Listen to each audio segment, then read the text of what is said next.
Nada más para dejarles aquí el resumen de lo que vimos el día de ayer en el texto de Sankhya. Les iba a dejar la imagen, pero siento que la imagen no tiene un orden muy claro, entonces iba a estar difícil de entenderle porque son puras palabras. Entonces por eso mejor les dejo el video, que era más o menos lo que les había explicado ayer, pero probablemente no lo veían porque la pantalla estaba muy chiquita. Entonces ya aquí para que lo reproduzcan con calma y pues si les puede servir de algo para entenderlo mejor, pues qué bien. Bueno, ya habíamos dicho que en la primera parte del Sankhya hablaba como de la introducción de los 24 elementos de la naturaleza que se dividen en los órganos de los sentidos, en la materia burda y todo eso, ¿no?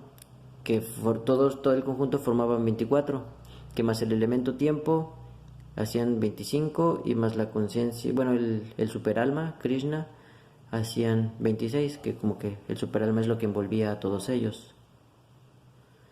Entonces, ahorita en este resumen, en esta segunda parte, vemos como el proceso de formación de todo ello.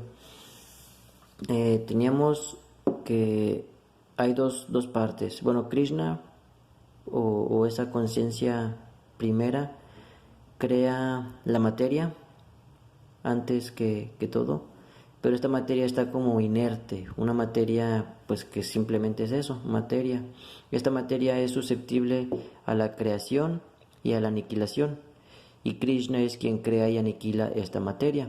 Sin en cambio Krishna es una conciencia eterna, una energía eterna. Entonces tenemos que la materia es lo que se crea primero, y cuando Krishna actúa o pone parte de su esencia, de su espíritu en ella, se genera lo que se llama inteligencia cósmica. La inteligencia cósmica es, en resumen, todo aquello que las almas condicionadas pueden percibir, lo que pueden ver, lo que pueden medir. Y estas almas condicionadas es igual a las entidades vivientes. Todas las entidades vivientes, llámese,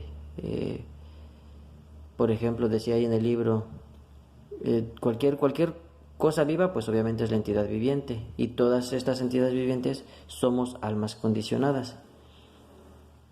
Entonces hay diferentes grados. Todas las entidades vivientes se conforman de dos tipos de energía: una espiritual, que es la que Krishna nos aporta, y una no espiritual, que es esa materia que estaba inerte. Entonces, en cuanto a lo espiritual y lo no espiritual, yo lo entiendo así como diferentes grados. Por ejemplo, dentro de las entidades vivientes está Brahma, que es una criatura, una entidad que tiene mucha parte espiritual y muy poquita material.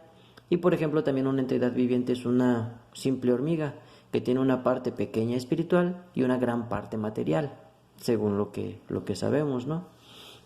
Pero en todos ellos está eso. En toda entidad viviente va a haber parte espiritual y no espiritual. Bueno, entonces quedamos que después de ese momento en el que Krishna influencia esta materia, hay tres elementos, tres modalidades que influencian esta materia, que es la bondad, la ignorancia y la pasión. El estado puro de bondad le llamaban ahí que era un estado como de Vasudeva. Vasudeva no tiene mucha influencia de ignorancia ni de pasión, sino principalmente de bondad. Entonces Vasudeva tiene ese estado de Vasudeva es un estado de conciencia de Krishna, donde abunda solamente la bondad. Vemos que este estado de conciencia de Krishna es el primero de todos. Cuando está la creación, siempre estamos en el estado de conciencia de Krishna.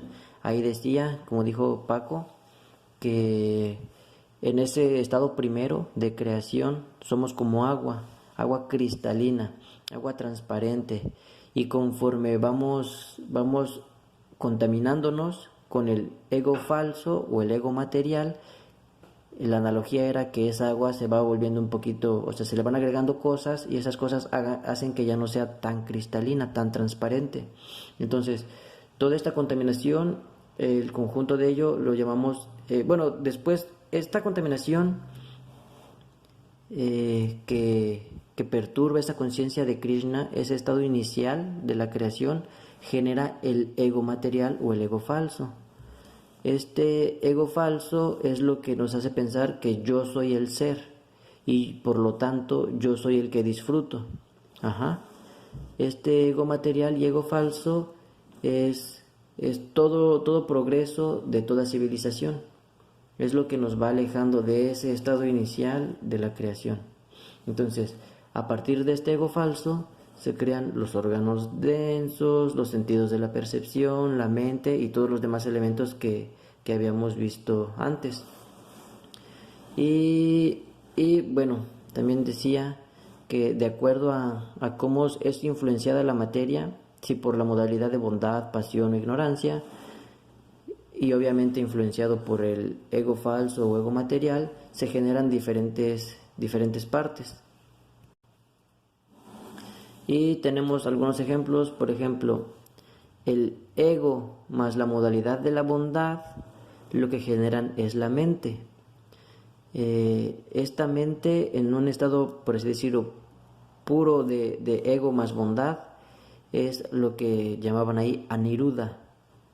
Y este estado aniruddha, que es esa mente inalterada, más un poquito de meditación para quitar los falsos deseos, nos llevan hacia la comprensión de Dios, y la comprensión de Dios pues es la conciencia de Krishna. Sin en cambio, si la mente está influenciada por los sentidos, se genera un deseo de satisfacer a esos sentidos, y esos mismos sentidos vuelven a influenciar la mente y generan más deseo, y esto es un círculo vicioso. Ahora bien, el ego más la modalidad de la pasión, lo que generan es la inteligencia. Y la inteligencia es esa capacidad para discernir, para diferenciar, por así decirlo, determinar qué es lo bueno y qué es lo no bueno, qué es lo que nos sirve y qué es lo que no nos sirve. También obviamente esta inteligencia nos ayuda a diferenciar los sentidos, o sea, al saber, por así decirlo, apagar esos sentidos para llegar a este estado de conciencia de Krishna. Entonces decía ahí que la principal característica de esta inteligencia es que se genera una duda, y todo conocimiento surge en base a una duda. Entonces veíamos que si la duda es de fuentes falsas, como lo es normalmente, nos surge la duda porque lo que nos dicen no es del todo cierto. Si le hacemos caso a esas fuentes falsas, pues los que nos llevan es a la contaminación de la mente, de todo eso, a todo el ego material, el ego falso. Pero sin en cambio, si la duda nos conduce a ver fuentes fidedignas, pues nos eleva hacia la conciencia de Krishna. Entonces, esta duda influencia a la inteligencia. Y la inteligencia, por ejemplo, que es el ego y la pasión juntos, si le quitáramos el elemento o el placer del sexo, el placer sexual, esta pasión se convertiría en bondad. Y esta bondad nos llevaría a este estado de aniruddha, y ese estado de aniruddha más un poco de meditación nos llevan otra vez a la comprensión de Dios y a la conciencia de Krishna. Y bueno, también decía ahí que el ego más la pasión, aparte de la inteligencia, también generan los sentidos de acción y el deseo como de los órganos para adquirir conocimiento. Creo yo hasta ahí llegamos, ya no seguimos hasta más, o sí, pues ya no, no me acuerdo, pero pues en resumen es eso, como el orden en el que se da todo. Les voy a subir la imagen para que si quieren verla un poquito con más detalle y más detenimiento, pues ahí la vean. Pero es todo eso, para que lo entiendan un poquito y ya ustedes con calma lo vean ahí en casa. ¿Va? Hare Krishna.